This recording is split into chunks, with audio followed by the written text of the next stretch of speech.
Buenas noches. Exacto, Buenas buenas noches. noches. La Sociedad Dominicana de Hematología les da la bienvenida y asimismo agradece el que se hayan contactado con nosotros en esta iniciativa de llevar información actualizada sobre lo que es la influencia de la hematología en el COVID-19, que es una enfermedad de salud de carácter internacional, denominada así por la Organización Mundial de la Salud, que inició hace poco, en noviembre, diciembre, en Wuhan, China, y que se ha ido extendiendo rápidamente hasta estar 150 países involucrados en esta pandemia, con una rápida transmisión. Desde que inició, se notificó el 13 de enero en la Organización Mundial de la Salud, hasta que ya para finales de febrero ya existían brotes en Alemania, Italia, España y Corea del Sur, hasta que en estos momentos está en 150 países. Durante todo este tiempo han habido múltiples publicaciones, ensayos clínicos, identificado. En todo esto, la hematología fue tomando esta de la fisiopatología, factores pronósticos y manejo de pacientes con COVID, lo que nos ha hecho hacer este tipo de webinar para llevar información acerca de qué manera estamos abarcando o de qué manera estamos influenciando en esta patología. Así que muchas gracias por estar con nosotros, gracias a los laboratorios que nos han apoyado, como es Pharma, Novartis, Megalabs, Mayen Guerra con Optaplex. Gracias por apoyarnos en esta iniciativa. Pasamos entonces a la doctora Rita Hernández, quien nos va a presentar a nuestro gran expositor, uno de los grandes expositores de esta noche, al doctor Raúl Izaguirre. Muchas gracias.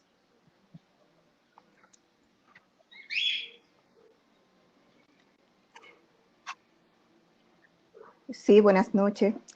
A continuación les presentamos al doctor Raúl Izaguirre Ávila. Él es médico cirujano y especialista en medicina interna y hematología. Es jefe del Departamento de Hematología en el Instituto Nacional de Cardiología Ignacio Chávez, donde también tiene a su cargo la Clínica de Anticoagulantes Orales y el Comité de Tromboprofilaxis y Vigilancia del Tratamiento Antitrombótico. Es profesor del curso de alta especialidad en hemostasis y trombosis de la Universidad Nacional Autónoma de México, profesor de hematología de la facultad de la misma universidad. Es miembro fundador de la Sociedad Mexicana de Trombosis y Hemostasia. Es presidente del Grupo Cooperativo Latinoamericano de Trombosis y Hemostasia, CLAP, quien nos hablará sobre los parámetros hematológicos en COVID-19 y en la prevención de trombosis y manejo de coagulopatías. Con ustedes, el doctor Raúl Izaguirre. Doctora, muchas gracias. Muchas gracias por la presentación. Y quiero agradecer a la Sociedad Mexicana, a la Sociedad Dominicana de Hematología, la honrosa invitación que me han hecho para participar en esta sesión en línea, y en particular a uno de los miembros más destacados de esa sociedad, la doctora Liliana Curi, con quien me une una amistad entrañable desde hace muchos años, y quien es nuestra representante del Grupo Cooperativo Latinoamericano de Hemostasia y Trombosis en la República Dominicana. Así es que les agradezco mucho esta invitación, y vamos a hablar de un tema que está en la atención de todo el mundo por las graves consecuencias de salud que está provocando la enfermedad llamada COVID, por sus siglas en inglés, COVID-19, o enfermedad por coronavirus 19. Esta es una nueva entidad clínica. Bueno, eso es la declaración de intereses, que no hay ningún conflicto de intereses. Esta enfermedad por coronavirus, como bien saben ustedes, se desarrolló en la ciudad de Wuhan, en China, apenas en diciembre del año 2019. Y a partir de ese primer foco ha tenido una expansión muy rápido por el resto del mundo, a tal grado que la Organización Mundial de la Salud la declaró una pandemia el día 11 de marzo del año 2020. Como se pueden dar cuenta, no han transcurrido ni 2 meses de esta declaratoria y la enfermedad se ha extendido, causando estragos en todos los países del mundo. Hasta la actualidad no se conoce ningún tratamiento antiviral específico y tampoco se conoce una vacuna eficaz. Hay una carrera entre numerosos grupos de científicos en el mundo por lograr alguna de estas dos cosas, una vacuna eficaz o un medicamento antiviral específico, porque a pesar de que su mortalidad, viendo en general con todos los individuos que se contagian, no es tan alta, el problema es que es altamente contagiosa.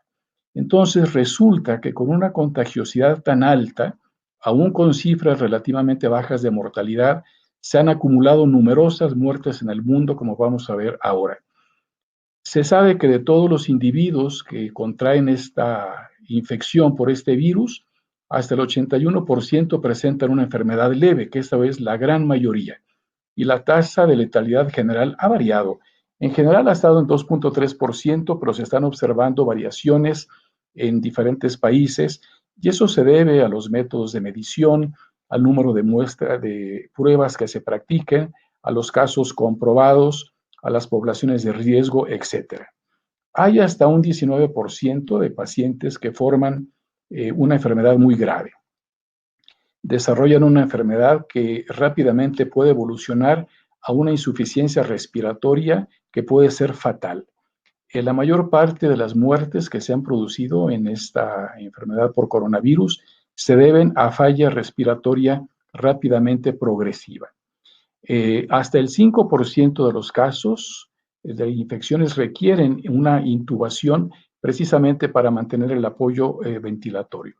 Hemos comentado que se relaciona especialmente con, aparte de la falla respiratoria, con choque séptico y falla multiorgánica. La enfermedad, como pueden ustedes ver en estas cifras actualizadas esta mañana, esas son cifras del día de hoy, hay, de acuerdo a la Universidad de Johns Hopkins, en el mundo hay 3.170.335 casos confirmados. En tan solo unos cuantos meses ven ustedes la gran cantidad de infecciones y las muertes acumuladas suman ya 224.708. El continente latinoamericano ha sido de los últimos en entrar en esta pandemia. Como ustedes bien saben, se inició en China, se expandió por sus países vecinos en Asia, después alcanzó Europa y finalmente ha alcanzado el continente americano. En el continente americano han sido 2 países donde se ha considerado que existan los focos de contagio, que es sobre todo Brasil y los Estados Unidos de Norteamérica.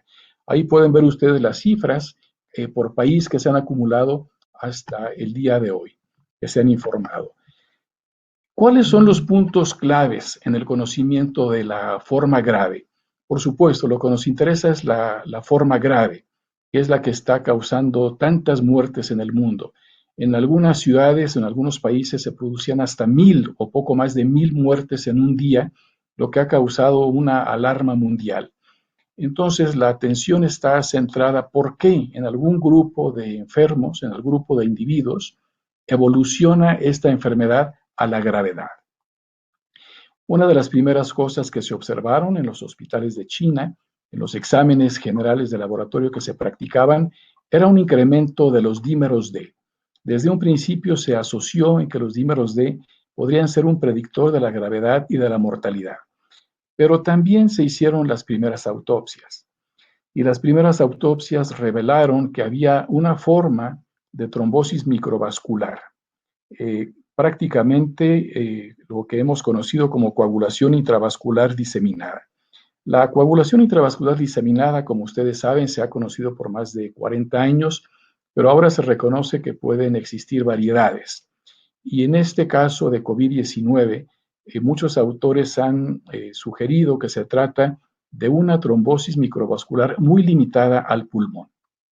Aunque en algunos pacientes se ha descrito también falla multiorgánica y afectación de otros órganos, incluyendo la piel, los cambios más graves y más importantes son en la circulación capilar pulmonar. Sobre esto vamos a hablar brevemente, porque también se ha observado que los tratamientos, una vez que se descubrió que esto era un padecimiento en los pacientes graves con una fisiopatología trombótica, se logró mejorar algunas cifras de mortalidad con el empleo de heparinas, como se ha hecho durante muchos años en los pacientes hospitalizados con alto riesgo de trombosis. Así es que se han publicado varios trabajos de autopsia en numerosos países, desde los primeros en China hasta algunos que se han hecho, como este que muestro aquí, en la ciudad de Nueva Orleans, en los Estados Unidos, pero también tenemos datos de otros países, incluyendo Brasil, y los hallazgos destacados en la autopsia han sido trombosis tanto de arteriolas como de capilares en los pulmones. Otro grupo de enfermos exhiben también tromboembolia pulmonar, o sea, la tromboembolia clásica que afecta a las grandes ramas pulmonares.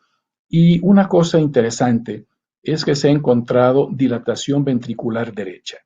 Esta dilatación ventricular derecha, por supuesto, sugiere que los enfermos han muerto por insuficiencia cardíaca derecha debido a obstrucción en la circulación pulmonar.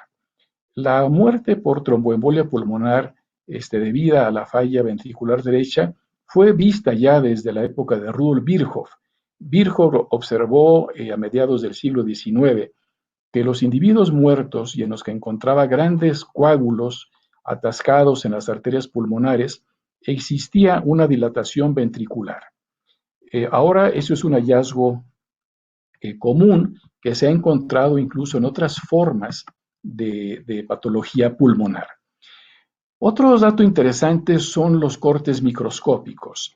Aquí aparecen varias imágenes donde se puede observar a una panorámica, en una panorámica microscópica, que existe hemorragia y membranas hialinas en torno a los alveolos, pero con una mayor intensidad de la amplificación del microscopio, se puede observar que hay trombos de fibrina en los pequeños vasos y los vasos están distendidos, están dilatados precisamente por obstrucción, así los capilares y las arteriolas. Y se ha observado que estos depósitos de fibrina también se sitúan o se correlacionan donde hay daño ya del capilar, incluso con necrosis fibrinoide de los capilares. Se han observado también agregación perivascular de linfocitos que son positivos al marcador CD4. Y otra cosa interesante es que se han observado numerosos megacariocitos en los pequeños vasos y en los capilares alveolares. Se sabe muy bien que el pulmón contiene megacariocitos, participa en la trombopoiesis y a partir de ahí se liberan también plaquetas a la circulación general, pero un hallazgo relevante en estas autopsias es que se han encontrado numerosos megacariocitos en las arteriolas y en los capilares, lo que sugiere que ha habido una intensa activación hemostática con activación plaquetaria. Y también se han encontrado marcadores como el CD61 y depósitos de factor de von Willebrand. Ustedes saben muy bien que el factor de von Willebrand interacciona rápidamente con las plaquetas y además es uno de los agentes fisiopatológicos en otras formas de microangiopatía trombótica, como en la púrpura trombocitopénica trombótica, en que la disfunción o la ausencia de la enzima ADAMS13 puede hacer que los grandes multímeros del factor de von Willebrand realicen la agregación plaquetaria, la aglutinación plaquetaria, que termina por obstruir también los vasos capilares. Entonces, esta microangiopatía que se está viendo en el COVID puede ser una variedad más de tantas microangiopatías trombóticas que se han descrito, donde se incluye la clásica coagulación intravascular diseminada y la púrpura trombocitopénica trombótica. Aquí tienen ustedes otro estudio interesante, este es de Latinoamérica.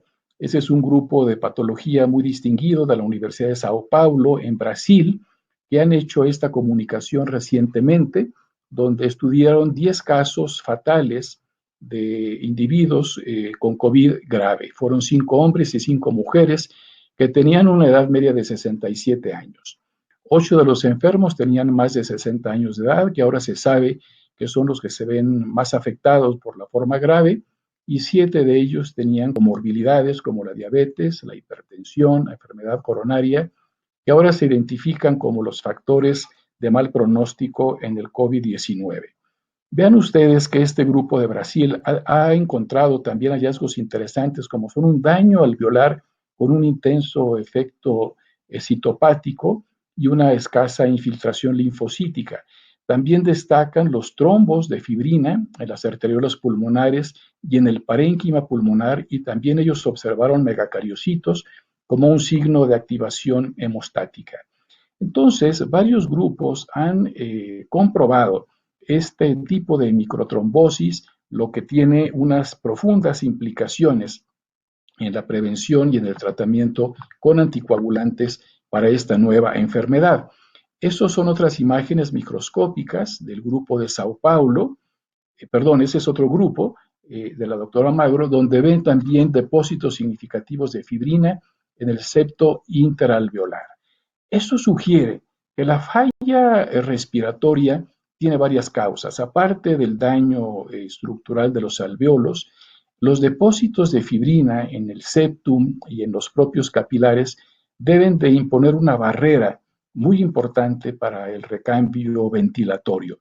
Y esta barrera de fibrina que se sitúa entre los alveolos y los capilares explicaría por qué en algunos enfermos, a pesar de la ventilación mecánica, no logra mejorar la falla ventilatoria, porque mecánicamente se puede introducir oxígeno hasta los alveolos pulmonares, pero el daño que han recibido los alveolos, en parte por la propia infección, el infiltrado inflamatorio y en parte por los depósitos de fibrina, impiden que, a pesar de que pueda llegar mecánicamente el oxígeno a los alveolos, este no difunda hacia los capilares. Esto explicaría en gran parte la gravedad y la rapidez con la que se instalan las manifestaciones respiratorias. Pero otra cosa interesante es que se ha demostrado depósitos de varias fracciones del complemento en esos depósitos de fibrina alveolares, lo que atestigua que hay una profunda respuesta inmunológica. Esto apoya la teoría de que hay una tormenta de respuesta inflamatoria mediada por numerosas citocinas, y esta respuesta inflamatoria se ve también con un componente inmunológico porque hay una gran cantidad de complemento depositado. Este complemento podría estar participando en un intento de mecanismo de defensa del huésped frente a la invasión viral. En algunos otros estudios publicados de histología se han encontrado también macrófagos y células nucleares que tienen partículas de RNA en su citoplasma, y son macrófagos que han estado ingiriendo virus en un intento por detener la infección. Entonces, resulta que la presencia del virus en estos alveolos, que ya hay otros mecanismos y otras charlas que explicarán por qué es tan fácil para el virus que en algunos receptores colonizar los alveolos.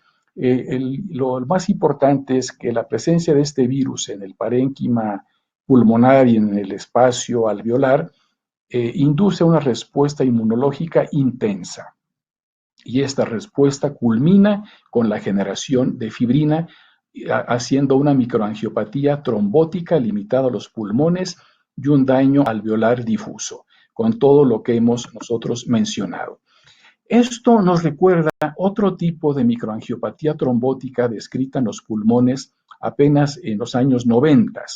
Esto no tiene nada que ver con COVID, pero esto es una analogía, porque en algunos tumores sólidos, como el cáncer de mama y en el cáncer de estómago, se han descrito una forma de microangiopatía trombótica que se denomina microangiopatía trombótica tumoral del pulmón, en que las células neoplásicas migran a los capilares pulmonares, pero en vez de formar metástasis, se adhieren al endotelio, a la capa íntima de los capilares, y allí estimulan la proliferación. Hay una proliferación fibrocelular intensa que activa también la cascada de la coagulación y las plaquetas, y se produce obstrucción capilar aquí con tejido fibrocelular y además con fibrina y depósitos de plaquetas, y esta obstrucción que tiene mecánicamente mayor componente fibrótico podría explicar por qué en esta variante es más frecuente la anemia hemolítica microangiopática, como ocurre en la coagulación intravascular diseminada, mientras que en la trombosis capilar de COVID no se ha observado anemia hemolítica microangiopática con tanta frecuencia como en otras microangiopatías. Estos son también las piezas macroscópicas de los pulmones, donde se ven regiones intensamente llenas de fibrosis. Y esta fibrosis tuvo su inicio en los capilares por la invasión tumoral, produciendo microangiopatía trombótica tumoral del pulmón, también llamada insuficiencia respiratoria maligna rápidamente progresiva. Esos enfermos mueren por falla ventricular derecha, porque la obstrucción capilar causa aumento de las resistencias de la arteria pulmonar y el ventrículo derecho termina por desfallecer. Entonces, lo que está pasando actualmente con COVID-19 en algunos pacientes recuerda mucho el cuadro clínico de la microangiopatía trombótica tumoral del pulmón. Estas son otras imágenes, aquí está la referencia de donde se tomó, de los autores que la publicaron, donde se ven los cambios en la tomografía axial computada con esas imágenes características en el parénquima pulmonar que recuerdan en parte a las que se ven también en el COVID. Entonces, no son las mismas enfermedades, pero quiero destacar esa analogía para tratar de explicar por qué en el COVID también se desarrolla una insuficiencia respiratoria rápidamente progresiva. En apenas 2 semanas, que es lo que ocurre también en algunos enfermos con microangiopatía trombótica tumoral del pulmón. Esta neumonía intersticial del COVID se desarrolla aproximadamente en el 15% de ellos y bueno, pues desarrollan ese síndrome de dificultad respiratoria que termina por requerir ventilación mecánica. Pero también se puede acompañar de falla orgánica múltiple cuando se extiende la coagulación intravascular diseminada a otros territorios, incluyendo la piel. Y eso explica entonces por qué en los primeros casos se encontró tan alto los dímeros D. Y resulta ahora que entonces el laboratorio de hemostasia puede ser crucial en el diagnóstico precoz de la coagulopatía del COVID y plantear estrategias de prevención y tratamiento desde forma muy temprana. Vean ustedes que los factores de riesgo que se han visto en el COVID, pues incluyen, aparte de los clínicos, con la hipertensión, diabetes y obesidad, los factores de riesgo por el laboratorio, en donde podemos tener un incremento hasta de 6 veces el valor de referencia de los dímeros D, una ferritina muy incrementada de más de 1000 nanogramos por mililitro, proteína C reactiva de más de 150 miligramos por decilitro. Todos esos 3 serían marcadores de activación hemostática y de intensa respuesta inflamatoria. Recordemos que la activación hemostática y la trombogenicidad es parte de la respuesta inflamatoria, además de la respuesta humoral y de la respuesta celular. Tal vez la respuesta hemostática es una tercera forma de respuesta inmunológica, donde tal vez el organismo trata de crear una barrera de fibrina para evitar la colonización por microorganismos. Y otro marcador es la linfopenia con una cuenta absoluta de menos de 800 linfocitos. Así es que el riesgo de tromboembolia en el COVID puede ser igual o mayor que el de otros enfermos que se hospitalizan por otras causas. Se sabe que todos los enfermos que se hospitalizan por cualquier tipo de neumonía, ya sean neumonías bacterianas o por otros virus, tienen riesgo también de adquirir tromboembolia durante la hospitalización. Y desde hace muchos años se ha establecido una campaña de tromboprofilaxis en los hospitales en que se invita a que todos los hospitales hagan al ingreso de los pacientes una evaluación del riesgo de trombosis con las diferentes escalas que existen. Hay muchas herramientas como la escala de Caprini para los pacientes quirúrgicos, las de Padua y la escala IMPROVE para los pacientes no quirúrgicos, y se sabe que hasta el 40% de los pacientes hospitalizados con COVID, si nosotros los evaluamos con la escala de Padua, van a resultar con más de 4 puntos, que es alto riesgo de trombosis. Entonces, ya estamos encontrando aquí varias de las claves de un diagnóstico precoz que podrían mejorar la evolución de los eventos trombóticos si hacemos tromboprofilaxis, porque desde el punto de vista del laboratorio, los dímeros D se asocian a la gravedad. Este es un metaanálisis de algunos de los primeros estudios que se publicaron este año y que hizo el doctor Lupe con el doctor Favaloro, donde se ve que hay un incremento entre el 36 y 43% de los casos, pero que la forma grave del COVID es donde se encuentran los incrementos más destacados. La mayoría de los enfermos que mueren reúnen criterios por laboratorio de coagulación intravascular diseminada. Vean ustedes que hasta el 71% de los pacientes que mueren tienen criterios de CID, mientras que solamente el 0.6% de los que sobreviven lo tienen.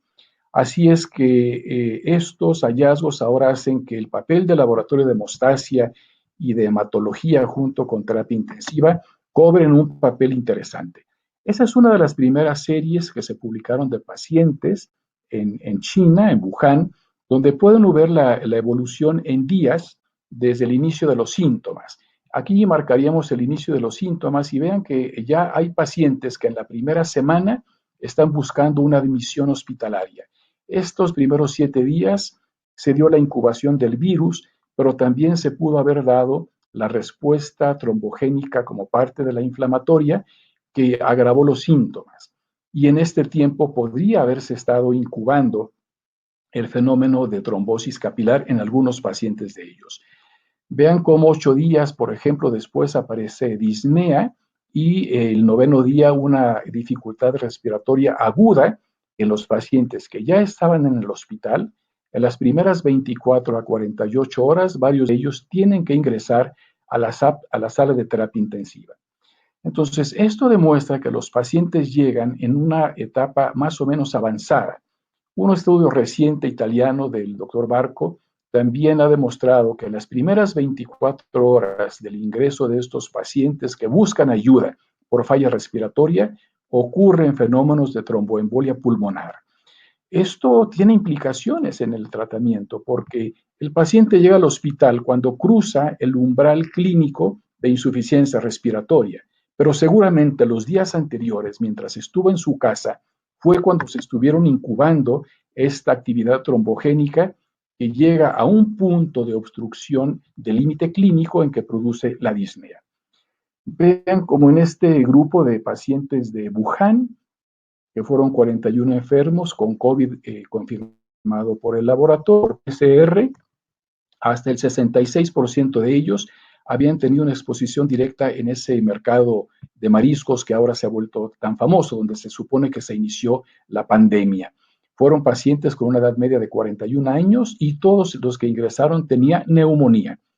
Tenían hasta el 32% fueron admitidos en la unidad de cuidados intensivos. Y vean la frecuencia de las manifestaciones clínicas, como la fiebre, que estaba presente en el 91% de los pacientes, pero lo que quiero destacar son las pruebas de laboratorio. Vean en todo el grupo, aquí está el valor de dímeros D, pero vean los que pasaron a terapia intensiva, tenían hasta 2.4 de dímeros D comparados a los que no pasaron a terapia intensiva, que era apenas de 0.5. Entonces, hemos visto que hay hasta 5 o 6 veces más de incremento en los dímeros D en los pacientes que tienen una evolución grave. Aquí tienen otro comunicado, también procedente del Hospital de Tongji, en la Universidad Tecnológica y de Ciencias de Huazhong, en Wuhan, China, donde se estudiaron enfermos entre el 1 de enero al 13 de febrero de este año. Fueron 183 enfermos, y ahí tienen como entre los fallecidos, que ven ustedes en esta columna, vean que el valor de los dímeros D es estadísticamente significativo, prácticamente hasta 3 veces más de incremento, tanto de los dímeros D como los PDFs.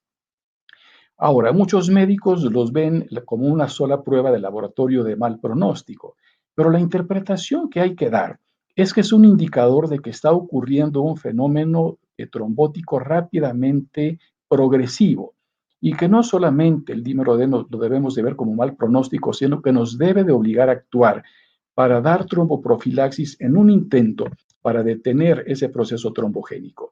En este estudio, como ustedes pueden ver, hubo también pacientes que cumplieron diagnóstico de coagulación intravascular diseminada, y entre los que fallecieron fue más frecuente y pasaron incluso a la etapa de consumo, donde disminuyó el fibrinógeno. También en China, este mismo grupo que describió las alteraciones del laboratorio, por separado, el doctor Tang publicó de 1.786 pacientes, un grupo de 449 que comparó administrando o no heparina. En el grupo que recibió heparina, que fueron 99 enfermos, la mayor parte de ellos recibieron enoxaparina y solamente 5 de ellos recibieron heparina convencional, fueron comparados con 350 pacientes sin tratamiento. Si se emplea el criterio de la escala de la Sociedad Internacional de Hemostasa y Trombosis para el diagnóstico de la coagulopatía inducida por sepsis, bajo este criterio de coagulopatía inducida por sepsis, la disminución en la mortalidad es hasta del 63% en los pacientes que recibieron heparina. Por lo tanto, recientemente, y esto ha avanzado muy rápido, la Sociedad Internacional de Hemostasa y Trombosis ha dado una guía provisional para el diagnóstico y manejo de esta coagulopatía, haciendo las pruebas clásicas que están dentro de su escala, tanto para el diagnóstico de la coagulopatía inducida por sepsis como de la coagulación intravascular diseminada.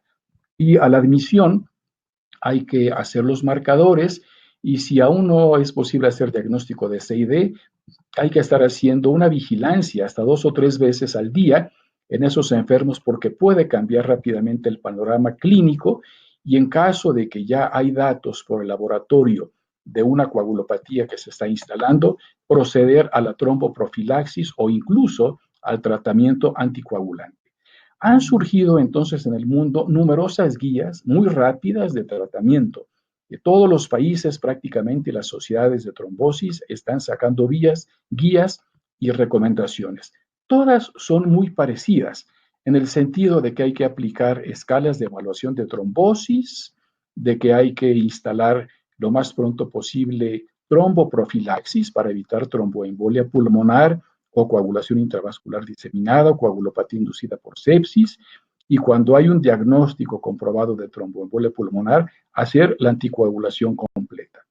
Habrá pacientes, y eso lo hemos visto nosotros ya en el Instituto de Cardiología de México, donde ya tenemos desde hace 2 semanas ingresos por coronavirus, pacientes previamente cardiópatas que ya estaban anticoagulados por prótesis valvulares o por fibrilación auricular, y a pesar de eso se han contagiado y llegado a la institución.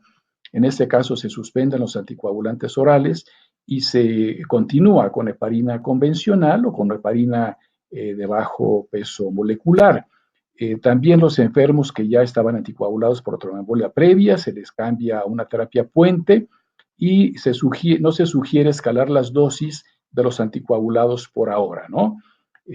Pero otro grupo de pacientes que no estaban previamente anticoagulados, hay que hacer una evaluación para trombosis venosa profunda e incluso para tromboembolia pulmonar. Si es posible hacer Doppler, pero sabemos que se dificultan los estudios de gabinete porque los enfermos están en áreas críticas o en pisos de medicina interna sellados para evitar más contaminación, y se dificulta moverlos a las salas de diagnóstico radiológico. Si se llega a comprobar la trombosis venosa profunda, entonces sí está indicado iniciar dosis anticoagulantes con heparina de bajo peso molecular. Y si no es posible hacer el estudio Doppler y por clínica se puede sospechar altamente en la presencia de trombosis venosa profunda y no hay contraindicación de anticoagulación, podría iniciarse. Otro tema de controversia es la tromboembolia pulmonar. Algunos autores han postulado que aún sin el diagnóstico comprobado de tromboembolia pulmonar, se inicien dosis plenas de anticoagulación en los pacientes que están en terapia intensiva. No todos los autores están de acuerdo y no existen hasta ahora evidencia para dar trombosis, en ausencia de trombosis instalada, en ausencia de tromboembolia pulmonar, no existe justificación para dar anticoagulación a dosis plena, porque incluso podríamos también causar hemorragia. Recuerden que en la sala de terapia intensiva se adquiere trombocitopenia y muchas otras causas de hemorragia. Pero una maniobra que podría sugerir el cambio a la instalación de tromboembolia pulmonar aguda sería el incremento marcado de los dímeros D sin que se incrementen a la par los otros marcadores de inflamación. Dicho de otra manera, si en los primeros días los marcadores estaban a la par incrementados, la ferritina, los dímeros D y la proteína C reactiva, y súbitamente se incrementan más los dímeros D y coincide con un deterioro clínico del enfermo, como es el agravamiento súbito de la oxigenación, las modificaciones de la presión arterial o la presencia de taquicardia, se puede inferir que el paciente ha caído en tromboembolia pulmonar y si no es posible y la sospecha es muy alta, entonces iniciar anticoagulación plena. Otra maniobra ha sido ver los estudios en los que anteriormente se han hecho para correlacionar el valor de dímeros D, cuál es el nivel de corte, con la tomografía axial computada. De estudios previos se ha inferido que incrementos de los dímeros D por más de 5 o 6 veces el valor normal, todos esos enfermos que han tenido ese nivel tan alto de dímeros D han tenido en la tomografía axial computada comprobación de tromboembolia pulmonar. Por lo tanto, si en COVID no es posible hacer la tomografía y se cumplen esos criterios, se podría justificar. El Hospital General de Massachusetts en Boston también recientemente publicó sus recomendaciones. Les recomiendo que las busquen, están disponibles en Internet.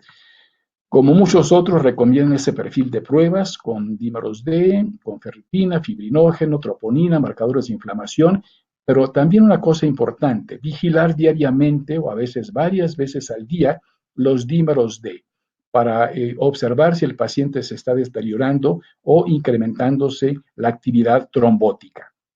Y todos los enfermos, incluidos los no críticos, deben recibir tromboprofilaxis de no estar comprobado un evento trombótico con heparina de bajo peso molecular si no hay contraindicación. Hay que tener cuidado también con la función renal para hacer los ajustes. Vean esta otra pequeña serie de Holanda, donde se ven también la incidencia de complicaciones trombóticas en la unidad de cuidados intensivos en COVID-19 en los siguientes días. Vean cómo a medida que ingresan los pacientes a terapia, ya en la primera semana se van acumulando la incidencia de complicaciones trombóticas, donde se observaron fenómenos como tromboembolia pulmonar en la mayor parte de los casos, trombosis arterial incluso, hasta 3 casos, y el grupo de Holanda han tenido varias recomendaciones de heparinas, incluyendo nadroparina, a diferentes dosis desde su ingreso. Tampoco recomiendan las dosis anticoagulantes en ausencia de trombosis comprobada. Este otro libro de terapia intensiva, así se llama tal cual, este libro en línea intensiva, tiene un manejo muy parecido con dímeros D elevados entre 1000 y 2000, y están así de elevados y no hay contraindicación de anticoagular. Se revisan los otros parámetros y se inicia la tromboprofilaxis. El Mount Sinai Hospital también ha tenido un algoritmo muy parecido. No hay mucha comprobación de estudios clínicos para recetar otros anticoagulantes. Ellos han sugerido que podría usarse también apixaban, pero no hay ningún nivel de evidencia ni casos reportados para justificar los DOAC. Incluso los DOAC tal vez no serían recomendados en esta etapa crítica, la administración oral, pero sobre todo por la alta interacción que tienen con los antivirales empleados en estos casos. Entonces, podemos dejar de lado los DOACs en esta etapa que no tendrían ningún papel y limitarnos a las heparinas, preferentemente de bajo peso molecular. Otras áreas que están por explorarse son los pacientes ambulatorios en que aún no hay ningún tipo de experiencia, y esto lo ha planteado el American College of Cardiology. No vamos a ver toda esta información, pero básicamente se centra en la necesidad de estudios en pacientes con COVID moderado o grave que aún no tienen coagulación intravascular diseminada. Se requieren estudios para evaluar la utilidad de las dosis altas de heparina, aún en ausencia de coagulación intravascular diseminada, para determinar además un método óptimo de estratificación. Los pacientes que ya tienen COVID moderado a severo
Hola, ¿me escuchan ahora? Sí, doctor, Ahora, perfecto, puede continuar, puede continuar. perdón, no sé qué Sí, ahora ocurrió, sí. no sé qué ocurrió, no veo acá las diapositivas. Estaba ya a punto de terminar. Eh, no puedo ver las diapositivas aún.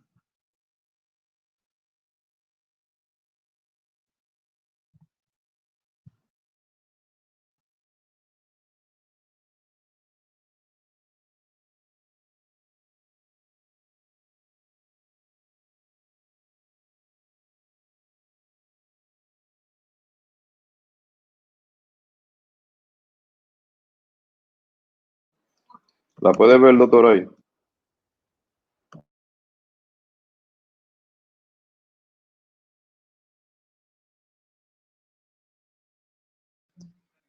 Prende el micrófono, doctor, por favor.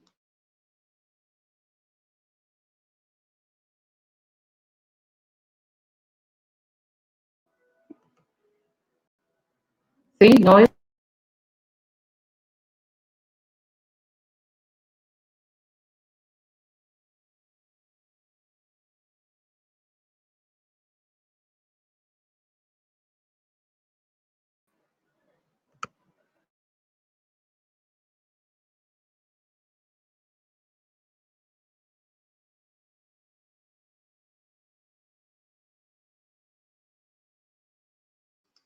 ¿Me escucha, doctor, ahí? Puede seguir, prende el micrófono.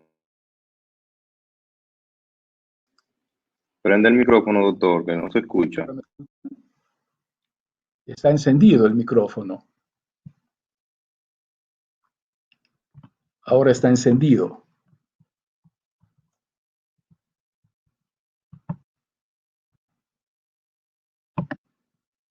Muy bien, doctor, ahora sí se escucha bien. Ahora Y sí se se ve la escucha. pantalla también. Bien, mil Sí, disculpas, se no ve la sé qué pantalla. ocurrió. Bueno, esta información del empleo de la heparina se ha difundido mucho en diferentes webinars y los médicos los comprendemos muy bien y estamos conscientes de que es una parte del tratamiento. No es el único tratamiento. El tratamiento lo hacen muy bien los infectólogos y los terapistas con antivirales, con antiinflamatorios, que se han postulado muchos de ellos, con los cuidados mecánicos ventilatorios. El tratamiento antitrombótico es una pieza más que es angular, pero no es la cura completamente del COVID. Y esto yo quiero aclararlo si hay otro tipo de público viendo esta conferencia, porque la prensa ha hecho muy buena información sobre la heparina y entre la gente que no es profesional ha surgido la idea de que los anticoagulantes pueden prevenir el COVID o son la cura para el COVID. Existe tanto entusiasmo que hay peligro de que el público pueda automedicarse. Y yo quiero hacer aquí una aclaración pertinente, aclarando que la heparina, ni los otros anticoagulantes, ni los orales, no son la cura para el COVID-19. Tampoco está demostrado que la heparina tenga una acción antiviral.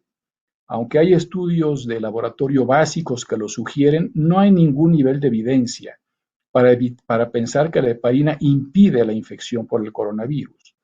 Tampoco es una vacuna, porque hay gente que ha llegado a pensar que la heparina es una vacuna contra el COVID. Hay que aclarar lo que no lo es. Que la heparina es un medicamento muy antiguo que puede ser de ayuda en la prevención y en el tratamiento de la trombosis asociada a COVID, pero que también es un anticoagulante capaz de causar daño si no se usa bajo supervisión médica.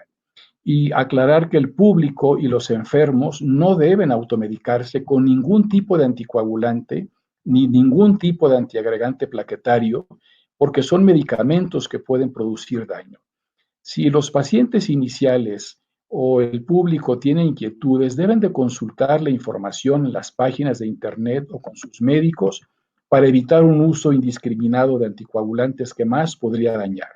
Finalmente, quiero comentarles que cada hospital debe tener sus formularios para evaluar con escala de Padua o con escala de Caprini, como los que usamos en el Instituto de Cardiología de México, y hacer la costumbre de que todo enfermo que ingresa a hospitalización deba de ser evaluado para tromboprofilaxis. Y el COVID es una forma más de todos los tipos de neumonía que hemos conocido a través de la historia. Ahora estamos asustados por la gran frecuencia y la gravedad en algún grupo de enfermos.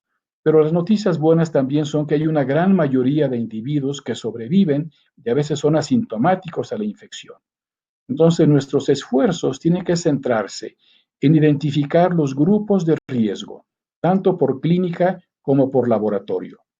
Y en esos grupos sabemos que la trombogenicidad puede ser un factor muy importante que hay que identificar en forma oportuna.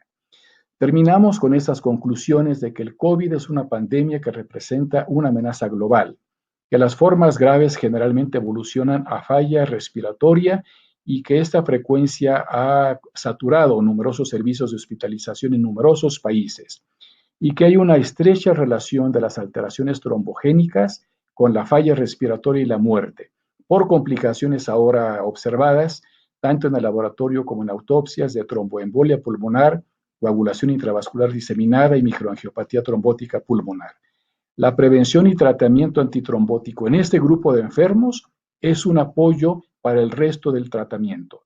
Y las recomendaciones sobre las dosis de heparina en diferentes escenarios pueden variar de acuerdo a los estudios clínicos en curso. Tenemos que estar muy pendientes porque de un día a otro pueden cambiar las recomendaciones. Muchas gracias por su atención.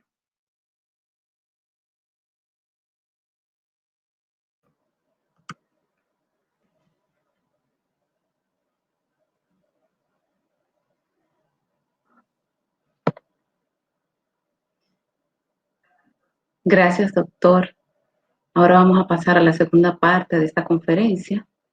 Me corresponde presentar con mucho honor a la licenciada Liliana Curi, quien es bioanalista con especialidad en hematología y banco de sangre, maestría en alta gerencia del INTEC, egresada de la Universidad UNFU en la República Dominicana, especialidad en hematología realizada en México, Distrito Federal, actual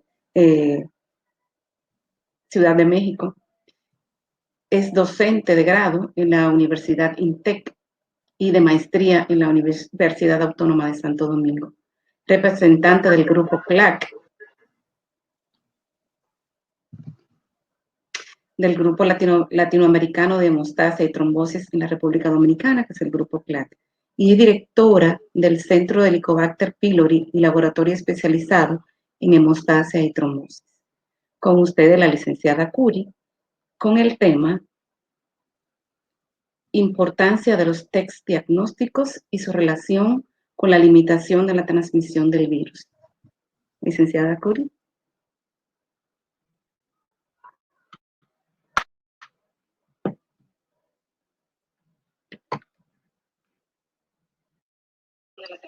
Prende el micrófono, doctora, por favor.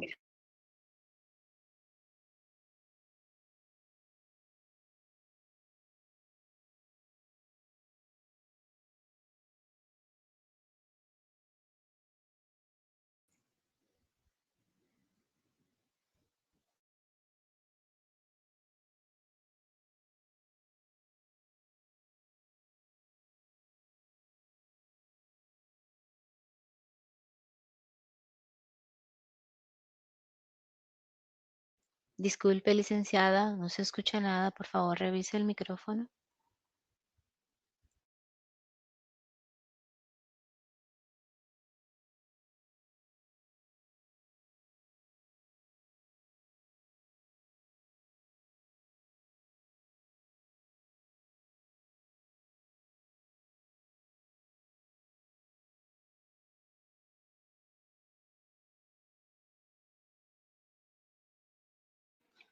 ¿Me escucha, doctora? Prende el micrófono, por favor.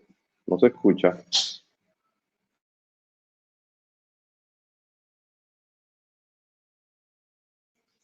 No le escuchamos, doctora. Solamente se puede ver, pero no se escucha. Chequea a ver si hay algún problemita con el micrófono. O si quiere, salga y entre de nuevo para que active el micrófono, por favor.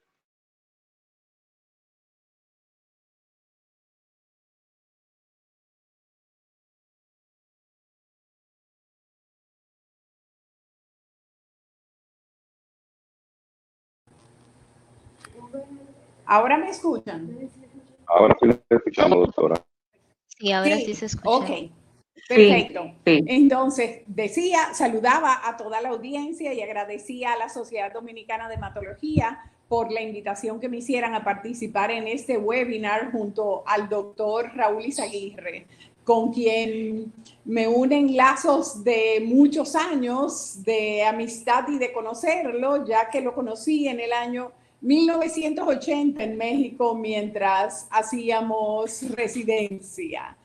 Hoy tenemos la oportunidad de hablar de lo que son las pruebas diagnósticas para COVID, después de esta magistral intervención del doctor Izaguirre, donde nos explicó todo lo relativo a lo de trombosis. Vamos a ver lo que son las pruebas diagnósticas para COVID.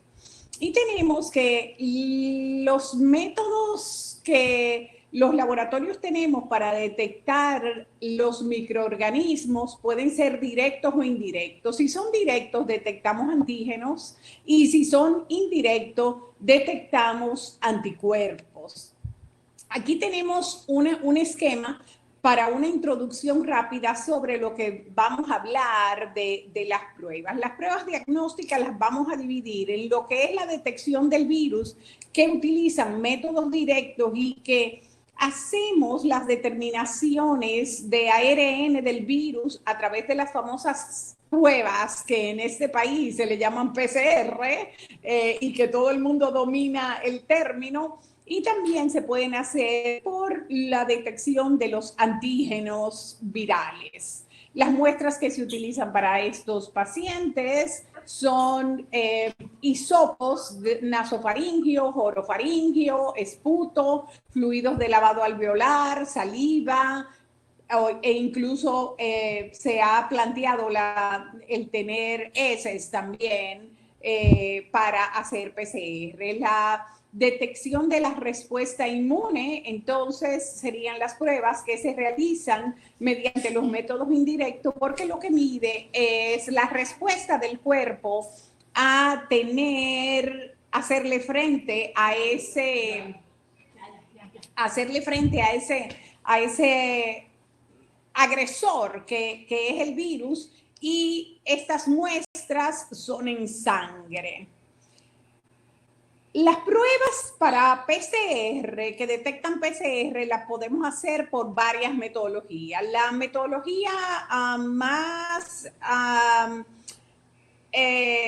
mejor o la más aceptada es la de la PCR en tiempo real, que no es más que una reacción de cadena de polimerasa donde detecta ARN y se basa en una secuencia genética del genoma viral. Pero esto requiere unos equipos muy especializados con personal entrenado en biología molecular y usa una serie de insumos y de reactivos que en estos tiempos hay mucha demanda por ellos en diferentes países del mundo que han tenido toda esta cantidad de pacientes infectados con esta pandemia, y utiliza enzimas, primers, soluciones de buffer dentro del proceso y ciclos repetidos de lo que son calentamiento y enfriamiento para lograr conseguir los niveles detectables del virus. El tiempo de procesamiento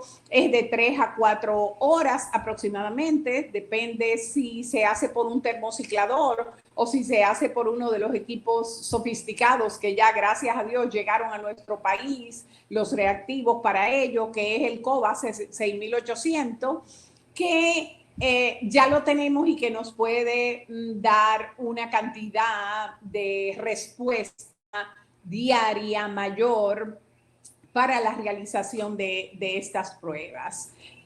Tenemos la dicha de que estas pruebas tienen cobertura con la Seguridad Social y, como dije anteriormente, es la gold estándar, es la de referencia.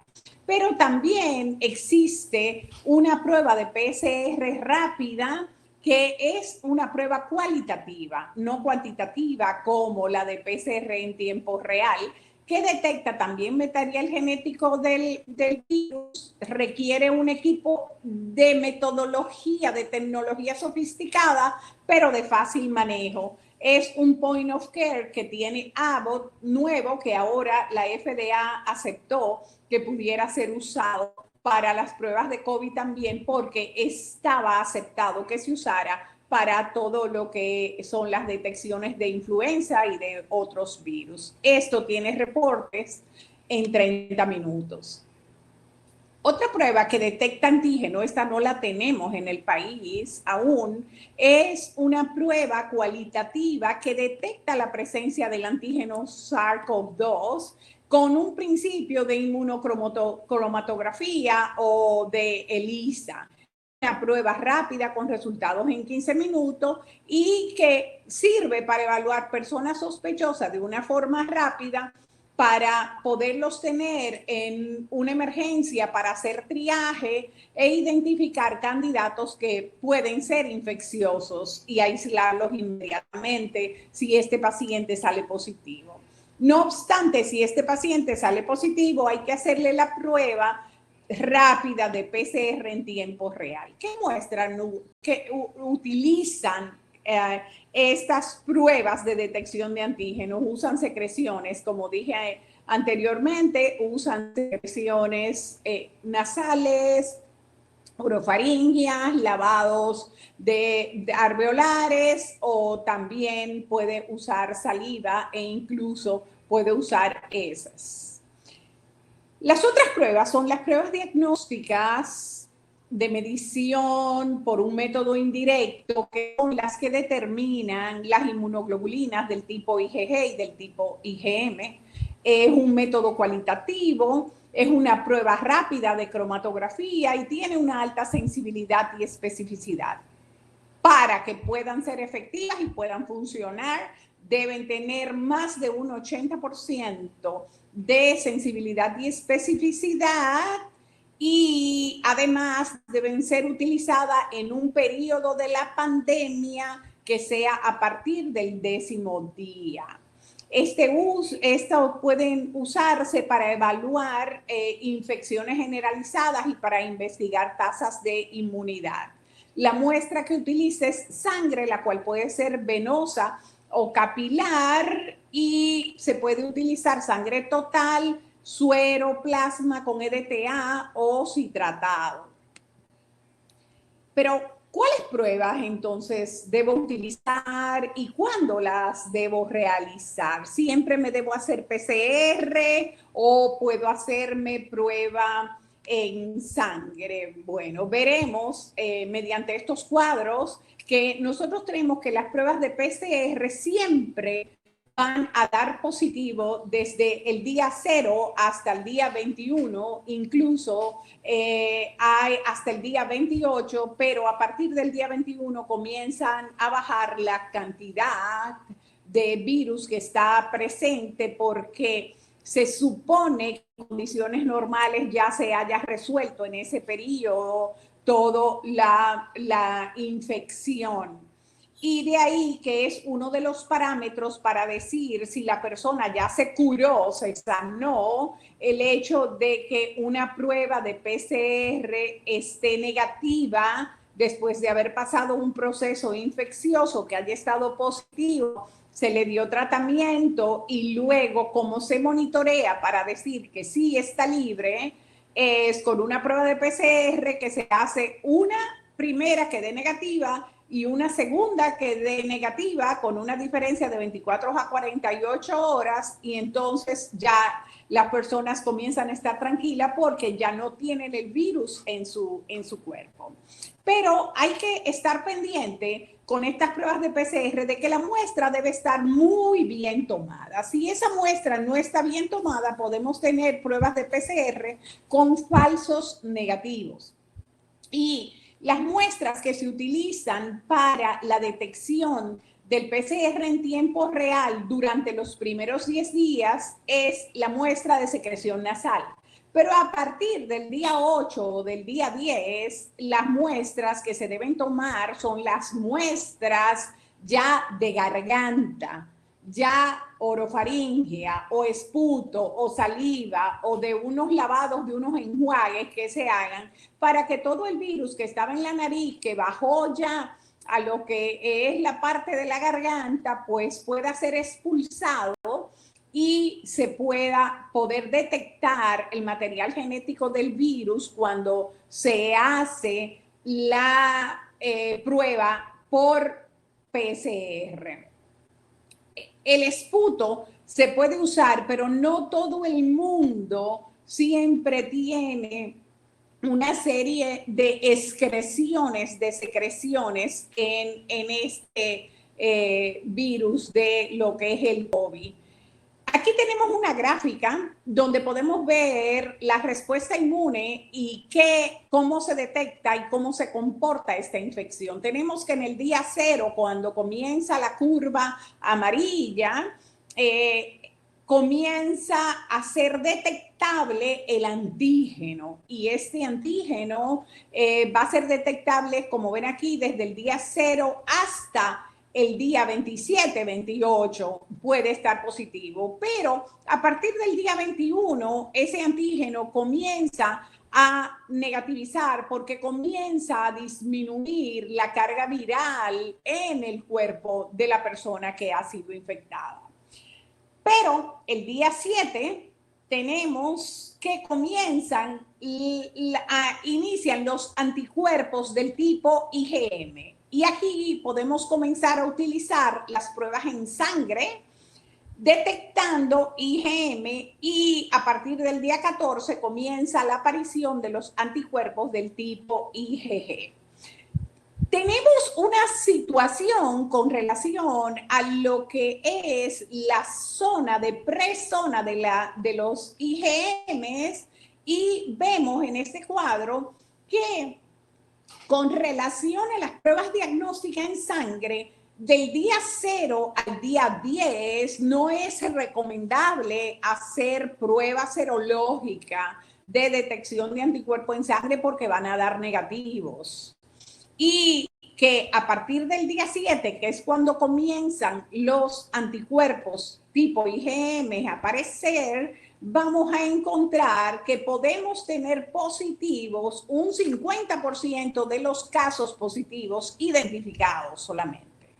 Al día 10 van a estar positivos, también comienza la aparición de los anticuerpos IgM, IgG, y ahí pueden aparecer que los que estén positivos sean los IgM y los IgG, pero solo un 70% de los casos va a ser detectado por este método. A partir del día 14, ya sí que comienzan también a aparecer los anticuerpos del tipo IgG, van a ser detectado como positivo un 100% de los casos, el cual esa presencia del anticuerpo del tipo IgG se mantiene por más de 30, 40 y hasta 50 días. Aquí tenemos la gráfica de nuevo, donde podemos observar la continuidad de cómo están los anticuerpos y cuándo comienzan y cómo podemos esperar que estén, porque voy a hacer referencia a un cuadro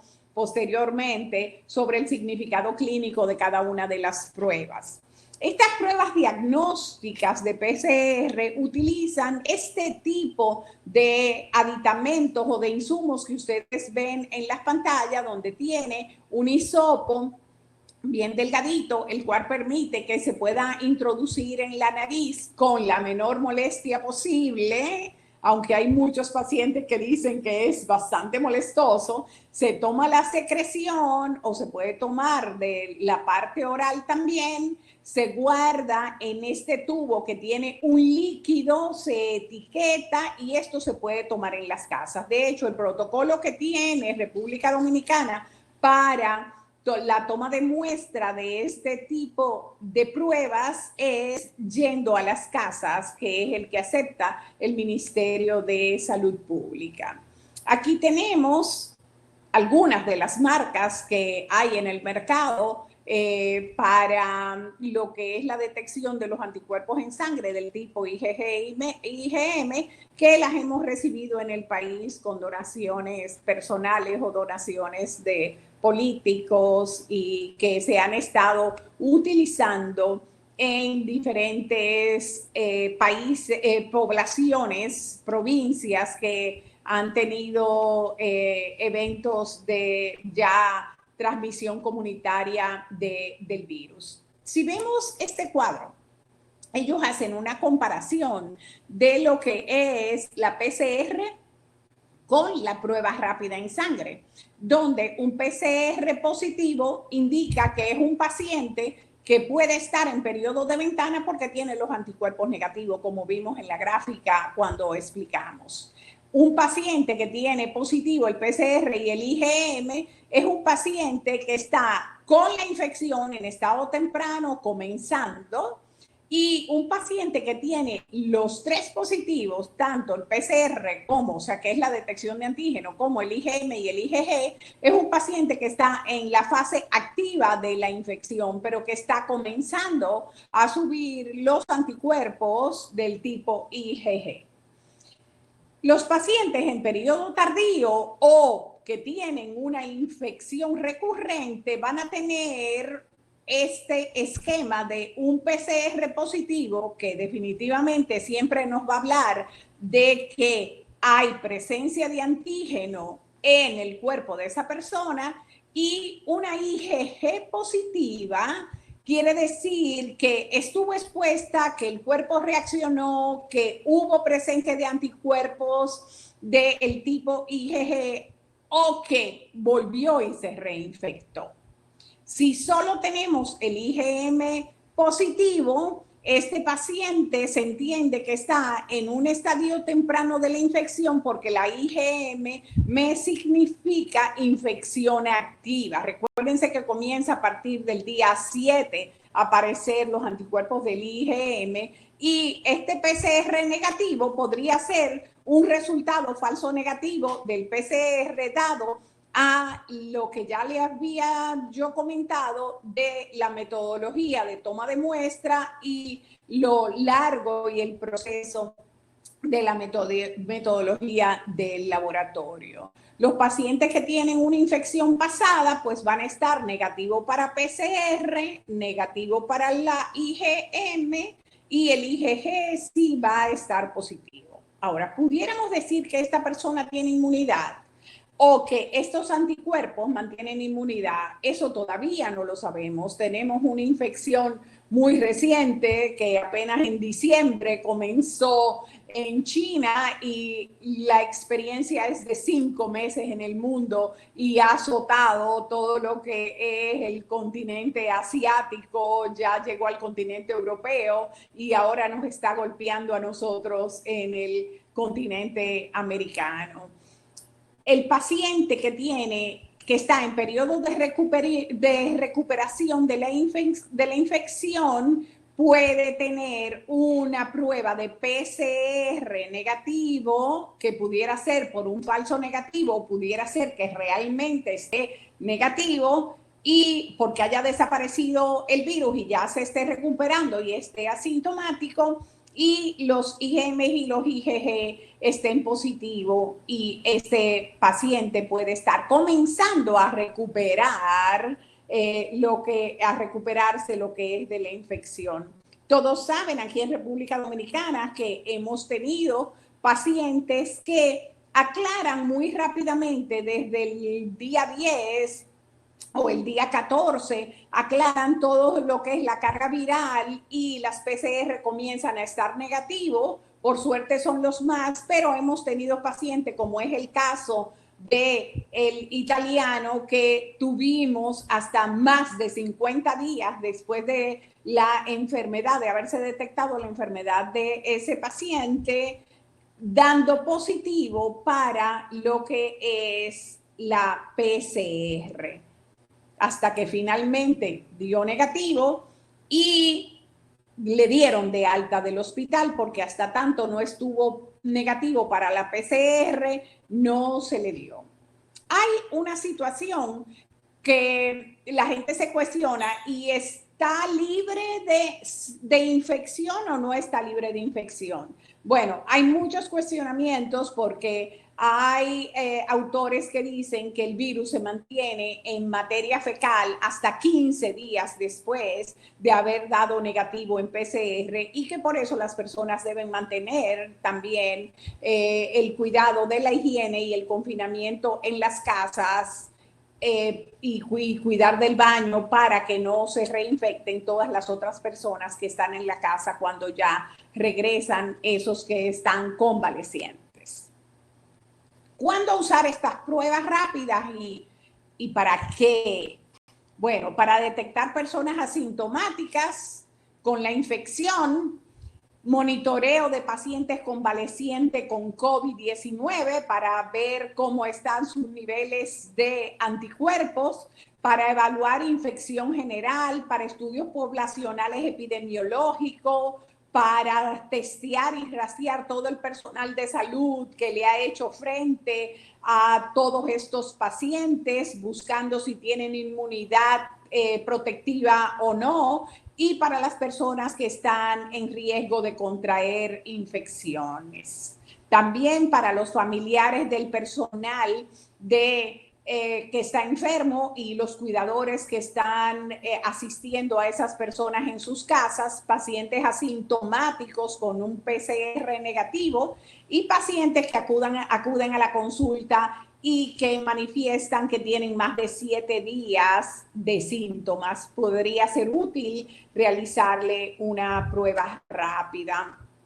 Hay otras pruebas de laboratorio diagnósticas que se utilizan como marcadores y para monitoreo de la enfermedad y predictivos de severidad de la enfermedad, como ya bien acotó el doctor Raúl Izaguirre. No voy a profundizar mucho en cada uno de estos parámetros, pero sí vemos que un hemograma es siempre muy importante y hay quienes lo manejan a cada 24 horas o cada 48 horas para detectar o buscando linfopenia, neutropenia, trombocitopenia, los parámetros predictores de severidad, reactantes de fase aguda como son la ferritina, el dímero D, troponina I, proteína C reactiva, y la parte de las pruebas de coagulación, el tiempo de protrombina, tiempo parcial de tromboplastina activada, fibrinógeno, procalcitonina, todas las transaminasas, ALT, AST, gamma-glutamil, LDH, interleuquina 6, en los lugares donde se puede hacer interleuquina 6, nosotros en nuestro país no la tenemos disponible. Y también se está planteando en un consenso que precisamente tuvimos esta semana del CLAD, el cual el doctor Raúl Izaguirre es el presidente. Hubo un consenso latinoamericano donde el doctor Raúl Alman hablaba de que el factor von Willebrand pudiera ser interesante medirlo porque puede ser un indicador de daño endoteliar. La tromboelastometría pudiera ser funcional también, hay que investigar eso porque a través de ella se detecta hipercoagulabilidad y se detecta fibrinolisis y el tiempo de generación de trombina, ya que se dice que la trombina aumenta en los casos de los pacientes que hacen trombosis y la antitrombina. Todo esto está para estudiarse, hay grupos que ya lo están estudiando y aquí en República Dominicana estamos haciendo un estudio de investigación con tromboelastografía y tiempo de generación de trombina y von Willebrand en los pacientes que están afectados del COVID conjuntamente con la Universidad INTEC. Con esto y esta bella foto del virus concluyo y quiero agradecer a la doctora Esmeralda Romero, Rita Hernández y Dominga Reyes por la coordinación de este webinar que he tenido junto al doctor Raúl Izaguirre, persona con quien me unen lazos de amistad. Me faltó la última fotografía, Cristian, que quiero que me la pongas, por favor. No subió, doctora, tuvo problemas cargando. No, la que estaba en la conferencia que te mandé desde temprano. El slide, el último slide. que estaba después de la foto del virus, no la que te mandé última. Tal vez ahí también en la última de mi charla puede haber una foto. Sí. A ver. Bueno, les comentaba que al doctor Raúl Izaguirre lo conocí en el año 1980, mientras hacíamos especialidad en México, precisamente en el departamento de hematología del Hospital de Especialidades del Centro Médico La Raza, que dirigía el doctor González Llaven. El doctor González Llaven es la persona que se encuentra en la fotografía de la mano derecha, fue nuestro profesor, nuestro mentor. Aquí tenemos a mano izquierda una fotografía de aquella época, Raúl, de los años 80, que me mandó Raúl en esta Navidad y la cual comparto con ustedes en un día y un momento triste, porque el doctor González Llaven nos ha dejado un gran legado y hoy nos enteramos de que había fallecido. Así que en honor a él, nuestro respeto y agradecimiento por todo lo que entregó, todo lo que dio y el legado que nos dejó. Gracias. Muy bien, muchas gracias. Muchísimas gracias, excelente exposiciones, muy claras. Vamos ahora a iniciar con la sección pregunta. ¿Me escucha el doctor Izaguirre? Sí, sí escucho. ¿Me escuchan ustedes? En el público hay muchos estudiantes de medicina de la Universidad Autónoma de Santo Domingo, hematólogos pediatras, entonces hay preguntas diversas. Tenemos una primera pregunta es, quisiera saber la dosis de anticoagulantes en pediatría. Para el doctor. No hemos tenido casos de COVID en nuestra institución. Nosotros no vemos pediatría. Es un hospital fundamentalmente de adultos y los protocolos de tromboprofilaxis en pediatría no están muy bien sistematizados. El tratamiento anticoagulante sí. Para el tratamiento anticoagulante, cuando un niño tiene trombosis instalada, tromboembolia pulmonar, que puede ocurrir en los niños, sí se usa en ese caso la heparina. Pero en niños no conozco yo protocolos de prevención de tromboprofilaxis. Y las escalas, como son la de Padua y la de Caprini, no funcionan en estos casos. Entonces, ese es un terreno todavía por explorar en COVID y trombogénesis en pediatría. Gracias, doctor. Segunda pregunta es si los dímeros D serían unos indicadores de laboratorios claros para poder saber la gravedad de la enfermedad.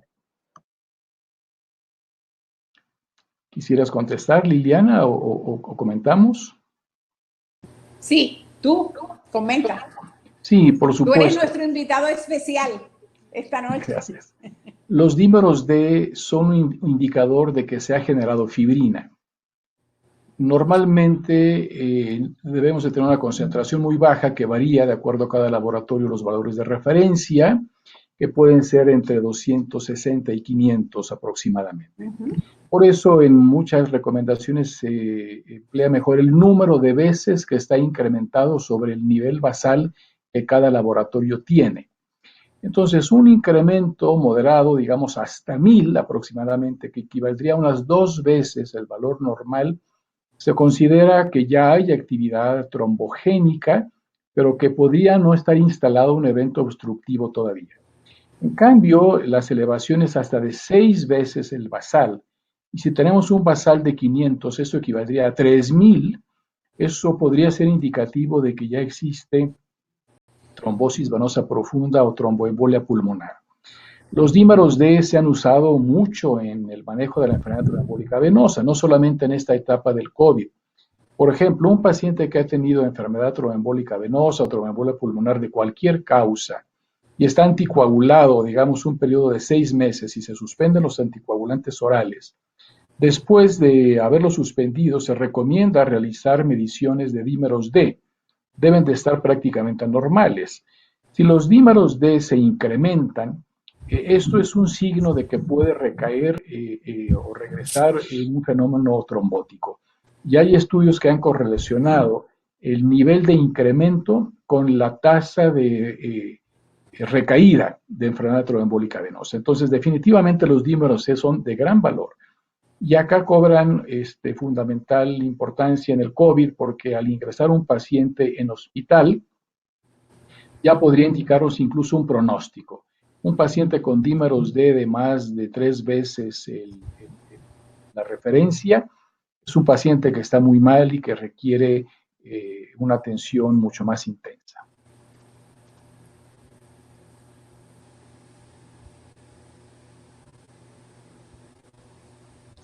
Sí. ¿Se escuchó? Sí. La tuya sí, pero no estamos escuchando a Dominga ahora. Perdón. Dominga, no se escucha bien. Ahora. Gracias.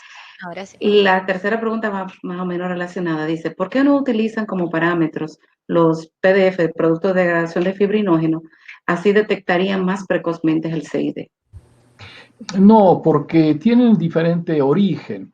Los productos de digestión o degradación del fibrinógeno fibrina pueden incluir tanto restos de la molécula de fibrinógeno que no ha coagulado, valga la redundancia, a lo que llamaríamos fibrinógenolisis, y algunos autores antiguamente llamaban fibrinolisis primaria. Si hay destrucción primaria del fibrinógeno que no ha coagulado, se liberan otro tipo de fragmentos que en su conjunto reciben el nombre de PDFs o productos de digestión de la fibrina, mientras que los dímeros D proceden única y exclusivamente de la fibrina, o sea, del fibrinógeno que ya coaguló y que está entrecruzado por la actividad del factor 13. Un dímero D, la estructura de un dímero D, es el fragmento de una molécula de fibrina con otra molécula diferente unidos por lo que hizo el factor 13. Por lo tanto, los dímeros D solo proceden de la fibrina y los PDFs son inespecíficos porque pueden proceder solo del fibrinógeno, aunque eso es raro, pero también de la fibrina. Así es que por eso son de mayor utilidad los dímeros D. No sé si estás de acuerdo conmigo, Liliana, quisieras completar el comentario. Sí, incluso por tromboelastografía hay una diferenciación de cuando hay fibrinolisis primaria y cuando hay fibrinolisis secundaria. Cuando el reporte aparece, cuando es toda la parte del fibrinógeno en sí, o si es la parte ya después de que se ha hecho el coágulo. Bien. Otra pregunta para el doctor. ¿Puede un paciente con hemofilia morir por COVID-19? Sí, por supuesto, se puede infectar cualquier individuo y tener una evolución adversa.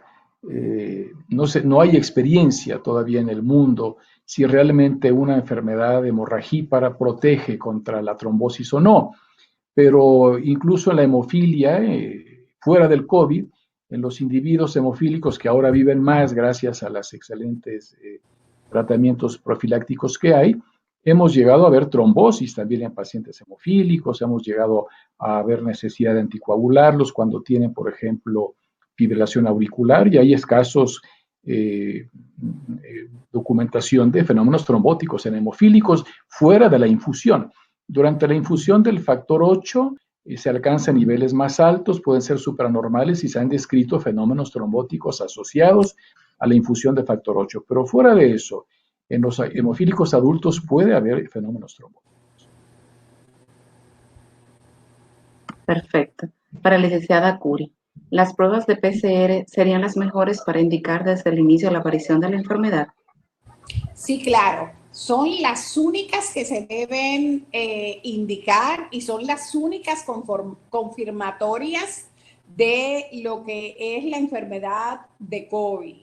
Y a principio del periodo inicial, desde el día 1 hasta el día 10, esa es la única que debiera indicarse. A partir de ahí, podrías tener opción de poder hacer la prueba rápida, sobre todo en aquellos lugares alejados de la ciudad, donde no tengan los equipos sofisticados que ameritan este tipo de procedimientos, para ir haciendo un diagnóstico presuntivo o inicial de si yo puedo estar ante un paciente que esté infectado, pero siempre lo voy a tener que confirmar. O sea, el diagnóstico confirmatorio me lo da la PCR.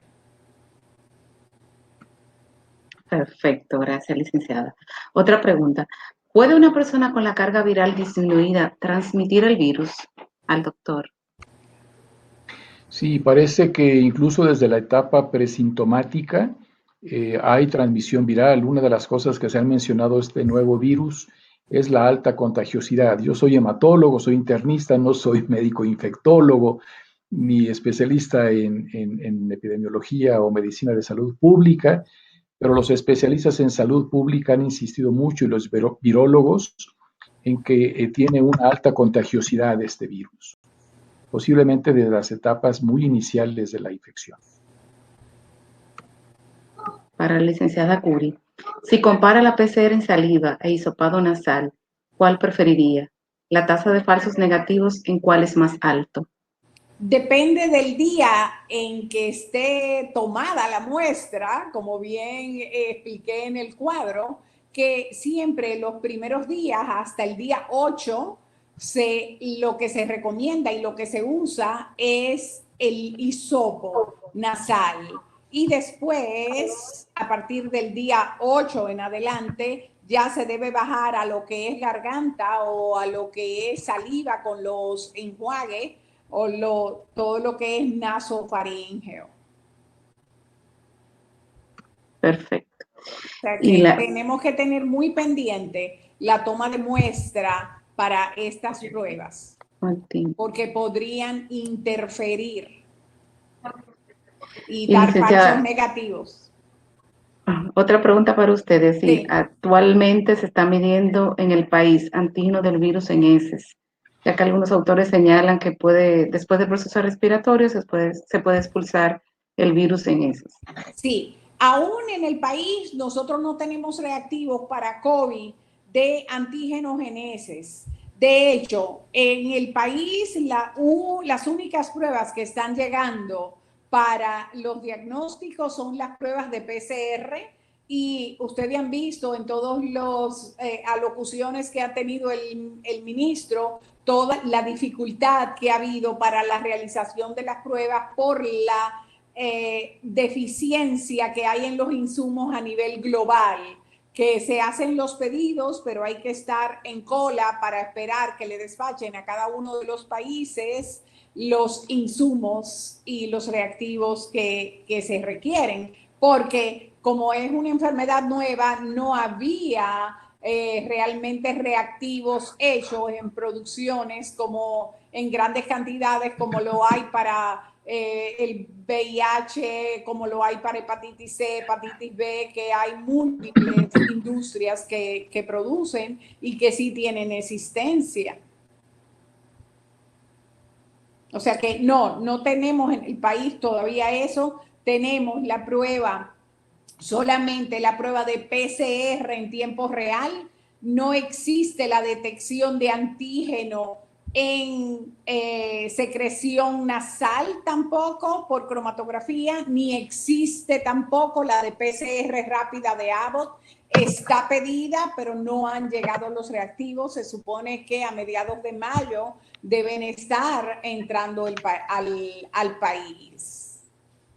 Y las pruebas rápidas, que como le dije anteriormente, las habían traído en donaciones que habían hecho los candidatos presidenciales, Gonzalo, Luis Abinader, son los que han traído grandes cantidades para regalársela al Ministerio de Salud Pública, y con eso se han estado trabajando y haciendo las intervenciones de las provincias que han tenido ya la transmisión comunitaria del virus y todo lo que ustedes, los dominicanos, saben que ha pasado en San Francisco de Macorís y La Vega y ahora para Puerto Plata. Pienso que tendrán un buen arsenal destinado para dentro de 15 días, después de la peregrinación, ir para allá con las pruebas. Bueno, Perfecto. Dominga, disculpa que interrumpa, es que hay muchas preguntas, muchísimas de verdad, agradecemos todas las interrogantes. Hay muchas de las preguntas que se están haciendo que se van a responder en los webinars que vienen de COVID, como lo de la metahemoglobina, sobre fisiopatología, algunas cosas que están preguntando que podemos responder en los webinars siguientes. De verdad, agradecemos con todo corazón a la licenciada Liliana Curi por ayudarnos de manera intensiva a gestionar estos webinars con grandes expositores como el doctor Raúl Izaguirre. Agradecemos esa excelente conferencia que dieron ambos. Realmente nos aclararon muchísimas dudas y creo que hay muchas preguntas por ahí, pero el tiempo no nos da para responderlas, así que le pido disculpas al gran auditorio que tenemos. Tenemos 700 y pico de personas conectadas, lo cual es fantástico. Gracias, doctor Raúl Izaguirre, gracias a los laboratorios que a pesar de la rapidez de esta organización respondieron a nuestro llamado, a Megalabs, a Before Pharma, a Ferrinjet, Novartis y la gente de Mayen Guerra con Optaplex. O sea que agradecemos fuertemente estos laboratorios que han confiado en nosotros en esta intervención y nos han apoyado. Ha sido una organización conjunta de SODOE en completo, Filial Norte, capítulo de pediatría. Estamos muy animados. También tengo que agradecer a las licenciadas que están conectadas, que son muchas, que hace un ratico Dominga no las mencionó y de una vez escribieron, estamos aquí también. O sea que agradecemos a las licenciadas que están apoyando en este evento. Vi una doctora de San Juan de la Maguana que está conectada, lo cual es fantástico. Así que muchas gracias a todos. Los esperamos en el webinar siguiente, que vamos a hablar de manejo de neoplasias hematológicas durante la pandemia de COVID-19 a cargo del doctor Rafael Duarte, un excelente doctor del Hospital Puerta de Hierro Majadahonda. También vamos a hablar algún tema bastante interesante que tenemos muchísimas dudas sobre lo que es el plasma hiperinmune en el tratamiento de COVID-19, expectativas y resultados provisionales del ensayo Complex 19, a cargo del doctor José Luis Bueno del Hospital Puerta de Hierro Majadahonda. Este webinar lo vamos a tener la semana que viene, Dios mediante, así que estén pendientes que le vamos a mandar el link para conectarlos. Muchas gracias, tengan todos buenas noches. Si la doctora Rita quiere decir algo, que cree que puede escucharse, si no, muchas gracias a todos, nos vemos la semana que viene, Dios mediante. Muchas gracias. Sí, queremos darle las gracias por la participación a todos y que nos motivemos a seguir participando en estas actividades, más ahora que lo necesitamos. Muchas gracias, pasen buenas noches. Gracias, doctor. Gracias, Liliana. Gracias a ustedes. Perdón.